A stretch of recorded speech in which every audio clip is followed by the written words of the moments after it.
Je me sens si imparfaite. Tu ne dois pas éprouver de honte. Il est normal que plus de lumière te montre plus de tes torsions. Tout être humain est tordu de naissance, un monde entier de contraintes s'impose à lui et il trouve la posture qu'il est capable de prendre dans cette compression. Oui, vous êtes tous comprimés, recroquevillés, tentant de survivre dans un environnement hostile. Cela est réel sur le plan qui est le vôtre. Toute l'expérience danse porte en elle cette promesse d'expression, développez vos forces jusqu'à pouvoir maîtriser cette compression, cette oppression. Oui, voyez aujourd'hui votre expérience comme celle d'un plongeur qui subit sur ses corps une énorme pression. Toutes ces couches de matière vous oppressent et vous oppriment. Vous êtes venu vous mesurer à la matière. Le monde de Soltaire est un monde dans lequel on entraîne sa force dans toutes les directions possibles. La principale est la force d'aimer, puisqu'il s'agit de la force forte de toutes les forces. Pour échapper à la gravité de la situation, il convient de s'alléger de tout le plomb qu'on porte. Découvrir que la force de l'allègement est infiniment plus puissante que celle de l'opposition. Vous pensez que vous devez vous débattre, que vous devez développer une force de résistance face aux difficultés de la vie. Vous apprenez à vous opposer à la mort, ce faisant, vous vous opposez à la vie même. La mort fait partie de la vie et rien ne nécessite qu'on se batte contre elle. La mort nous rappelle seulement qu'il nous manque un peu de conscience pour y voir la simple révolution de nos êtres autour de leur centre, tantôt face au soleil, tantôt face à la lune.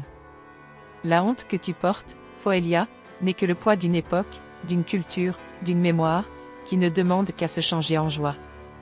Partout où tu ressens de la honte, cherche à percevoir la liberté qu'elle n'exprime pas encore. Ce que tu perçois, tu peux le vivre, alors plonge entièrement dans la liberté nouvelle qui t'est proposée.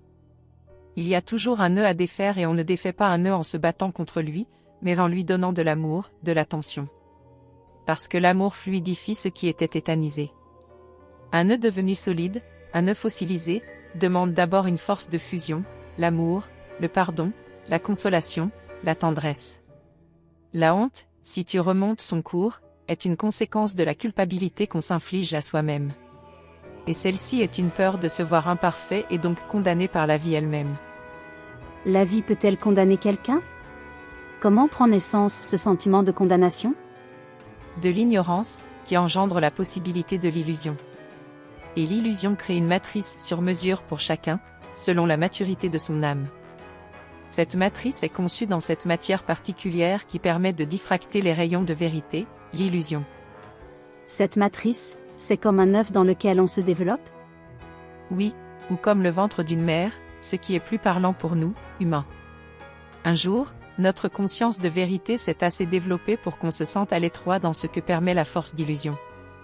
Elle nous protégeait d'une réalité que nous n'étions pas encore en mesure d'affronter, puis un jour, on se sent prêt.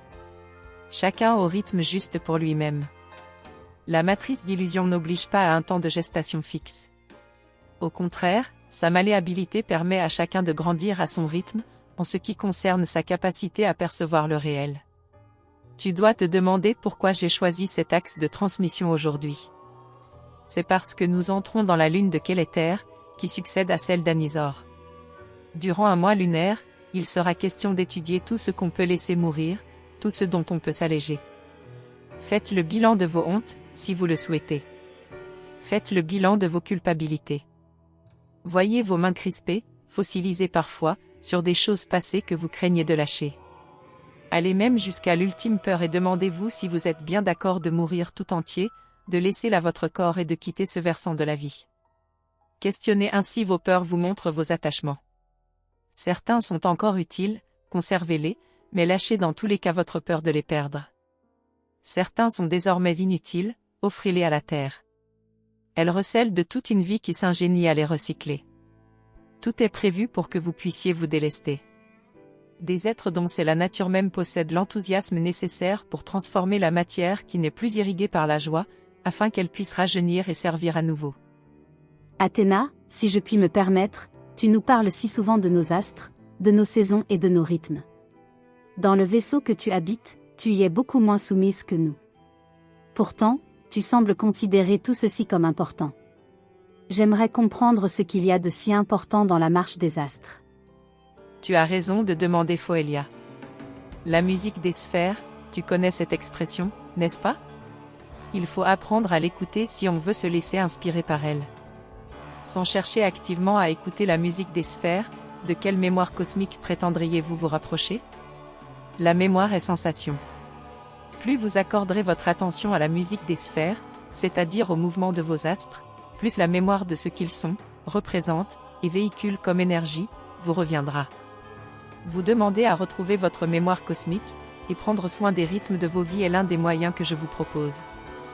Dans mon vaisseau, 1000 rythmes se côtoient. Comme tu le sais, j'ai invité à mon bord les représentants d'une myriade de mondes différents, issus de toute cette partie du cosmos. Composer avec des cultures sonores si variées fait partie de ce qui m'enthousiasme le plus. Cela implique qu'une grande partie de mon attention s'oriente vers la course des astres de ce cosmos. Me trouvant présentement dans l'environnement de Solterre, c'est assez naturellement que je prends contact avec chaque astre et chaque rythme qui accompagne mon quotidien. Si je me rends ailleurs, je m'intéresse aux nouvelles influences qui viennent à ma rencontre, à la nouvelle harmonie qui se retisse autour de moi et m'invite à changer ma note fondamentale. C'est le cœur des voyages dans l'espace. Tout est symphonie, et se déplacer en son sein en modifie inéluctablement l'ensemble. Il est nécessaire de penser ainsi à la musique de nos déplacements, à la perturbation qu'on imprime dans l'espace par le simple fait de s'y déplacer. Votre planète ne résonne plus tout à fait de la même manière depuis que je m'en suis rapproché. Et l'ensemble de notre flotte modifie considérablement la partition qui est jouée en ce moment. Chacun d'entre nous peut, à juste titre, se considérer comme un partiel dans le monde consensuel qu'il habite. Ce partiel se fond-il dans l'harmonie de l'ensemble ou impose-t-il sa loi, sa pulsation à lui, sans se soucier de son impact sur l'ensemble? Les formes de vie parasites se perpétuent en détruisant leur propre environnement vital, se condamnant elles-mêmes à disparaître. Les parasites de Solterre sucent toute la vitalité qu'ils peuvent, fuyant l'idée de la mort alors qu'elle vient à grands pas. La vie parasitaire est-elle répandue dans tout le cosmos? Oui. La question, c'est la conscience. La vie peut s'offrir pour permettre une autre forme, une forme en dehors de la lumière directe. Cela peut se faire en toute conscience, en un pacte scellé entre deux entités qui souhaitent expérimenter ce lien hôte-parasite. Un problème émerge lorsque la conscience de ce pacte se perd. On entre alors dans une sorte de cul-de-sac évolutif d'un monde qui va s'effondrer sur lui-même, emportant tous ses habitants vers une reconversion complète. C'est pour éviter ce problème que nous intervenons à cette époque. Il faut recréer un pont de conscience et se souvenir du pacte. Ce pont se crée, et il ne vous est pas étranger, parce que ce pont, c'est vous qui en êtes les briques, dès lors que vous le décidez.